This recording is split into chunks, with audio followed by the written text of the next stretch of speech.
Regarding है। कोई employ से मिसहैपनिंग होती है तो उसके रिगार्डिंग क्या उसके लिए सिक्योरिटी प्रोवाइड की जाती है एम्प्लॉयर द्वारा, तो वो कहलाता है आपका एम्प्लॉय स्टेट इंश्योरेंस एक्ट। ये एक्ट जो था 19 अप्रैल 1948 को एनफोर्स हुआ था और तभी से ही ये देखा जा रहा है कि जो एम्प्लॉय से रिलेटेड कोई भी, जैसे मान लीजिए सिकनेस है, एम्प्लॉयमेंट इंजरी है, मेडिकल फैसिलिटी है, उन सभी के बेनिफिट्स एम्प्लॉय को मिल रहे हैं जब से ये एक्ट आया इन फोर्स में। तो सोशल वेलफेयर लेजिस्लेशन के अंदर इस एक्ट को हम पढ़ते हैं। हम यहाँ पे देखते हैं कि क्या फीचर्स हैं इस एक्ट के, है ना।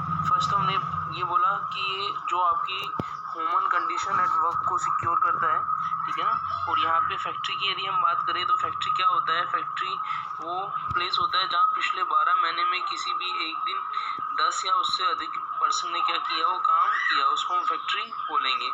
और इसमें फैक्ट्री के अंदर किस को इंक्लूड करेंगे, फैक्ट्री के अंदर जो आपकी सीजनल फैक्ट्री है, आपका माइंस है, रेलवे रनिंग है, इनको हम इसमें इंक्लूड नहीं करते हैं।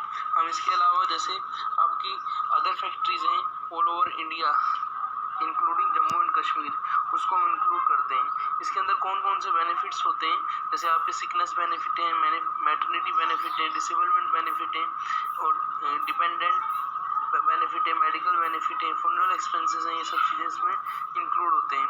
यहाँ पे हम बात करते हैं कि फैक्ट्री की डेफिनेशन जो हमने पढ़ी थी कि 10 या उससे अधिक पर्सन काम करते हैं, तो फैक्ट्री कौन सी कहलाती है आपकी, विदाउट पावर, है ना, जिसमें विदाउट पावर यदि हम बात करें, मान लीजिए किसी एम्प्लॉय में पावर का, किसी फैक्ट्री के अंदर एम्प्लॉय भी हैं और पावर का यूज़ होता है, तो वहाँ पे तो अपने जो एम्प्लॉय थे 10 से ज़्यादा हो तो मैक्सिमम लिमिट कितनी होती है अपनी 19 होती है।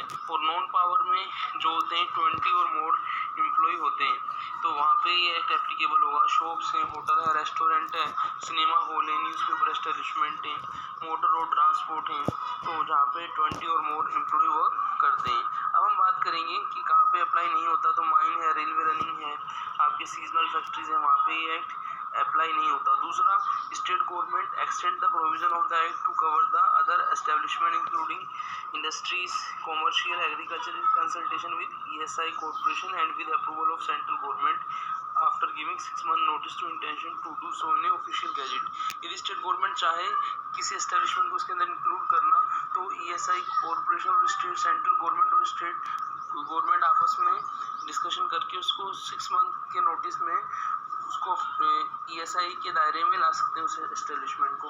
बेनिफिट के बारे में जैसे हम बात करें तो मेडिकल बेनिफिट से आप वाकिफ हैं कि जो भी मेडिकल फैसिलिटीज़ होती हैं सिकनेस से रिलेटेड, ये है उसके लिए एम्प्लॉय जो है डिस्पेंसरी हॉस्पिटल में उसको सर्विस मिलती है, मेडिकल सर्विस मिलती है। फिर हम बात करेंगे मेडिकल बेनिफिट के लिए क्या एलिजिबिलिटी है, कौन कौन इसमें एलिजिबल है मेडिकल बेनिफिट के लिए।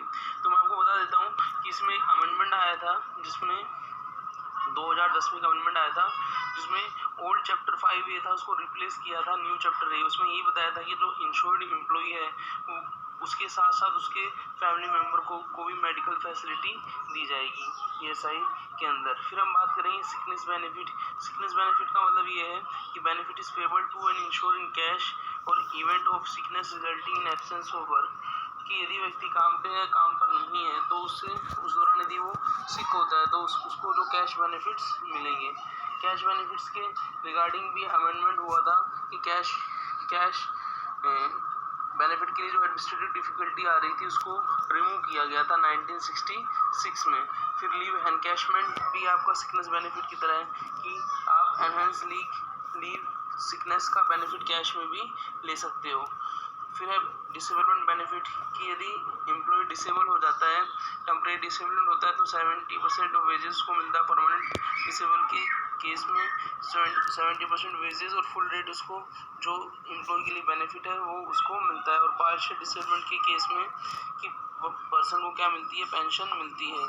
और ये लमसम अमाउंट जो रहता है वो आपका उसकी डेली वेजेस के बेस पर डिसाइड होता है। डिपेंडेंट बेनिफिट में हमने पढ़ाई था कि जो मेडिकल बेनिफिट है उसके चिल्ड्रन हैं या उसके बच्चे हैं, अनमैरिड डॉटर है और जिसकी एज 18 साल से कम है, उन सबको क्या बेनिफिट मिलेगा, डिपेंडेंट को सबको बेनिफिट मिलेगा, जो आपका अमेंडमेंट हुआ था 2010 में। फिर हम फुनरल बेनिफिट की बात करें ये बेनिफिट कब मिलता है? It is payable to the eldest surviving member of the family, ठीक है ना, कि जो फैमिली का जो सबसे बड़ा पर्सन रहता है, जब तक यदि कोई मिस हैपनिंग नहीं हो तो उसको कोई बेनिफिट नहीं होगा, लेकिन यदि उसकी मिस हैपनिंग होती है तो उसको 3 मंथ के बाद उसको जो है अमाउंट नॉट एक्सीडिंग 1500 मिलता है। फिर मेडिकल बेनिफिट में आप देखें तो जो भी मेडिकल की फैसिलिटी है वो हॉस्पिटल में ट्रीटमेंट ले सकता है और डिस्पेंसरी में जहाँ उसको ट्रीटमेंट अच्छा लगे, ड्रग्स मिले, प्रेस्क्राइब जो है वो सब ड्रग्स उसको मिलती हैं। तो हमने ये जो चीज़ें पढ़ी, हमने किसके बारे में पढ़ी? ये फर्स्ट पार्ट था अपना जिसका एम्प्लॉय स्टेट इंश्योरेंस का, कि एम्प्लॉय स्टेट इंश्योरेंस है क्या, उसके अंदर क्या क्या बेनिफिट्स मिलते हैं। जैसे कि आप देखें general provision regarding the benefit under employ state insurance act. अब हम इस क्वेश्चन के पार्ट सेकंड में चलते हैं। सेकंड पार्ट में आप देखेंगे तो यहाँ पे इन्होंने लिखा हुआ है कि जो आपका what are the penalty prescribe by the employ state insurance for contravention of provision of the act. ये जो हमने सारी इतनी ड्यूटीज़ पढ़ी हैं कि ESI के अंदर ये काम करना है, यदि वो बेनिफिट नहीं मिलते हैं एम्प्लॉय को तो बेनिफिट्स नहीं मिलने की क्या पेनल्टी, क्या डैमेज है, उनको यहाँ पे हम डिस्कस करते हैं।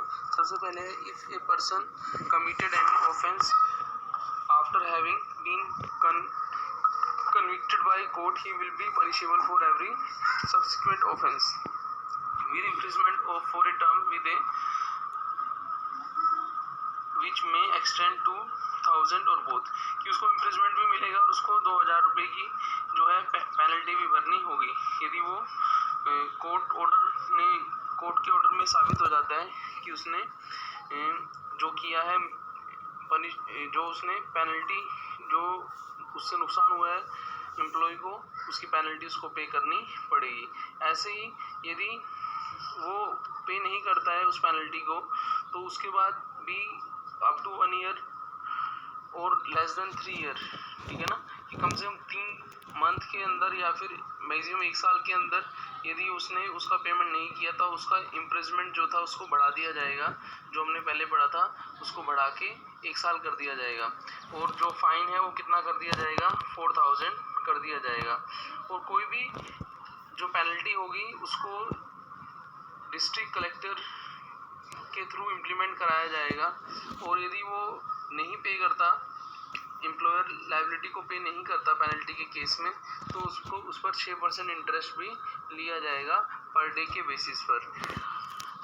और जो भी डैमेज जो होता है वो कॉन्ट्रीब्यूशंस जो कर रहा है उसके बेस पर डैमेज का भी डिसाइड होगा, और जो आपका डिफरेंस अमाउंट है वो एम्प्लॉयर से रिकवर किया जाएगा।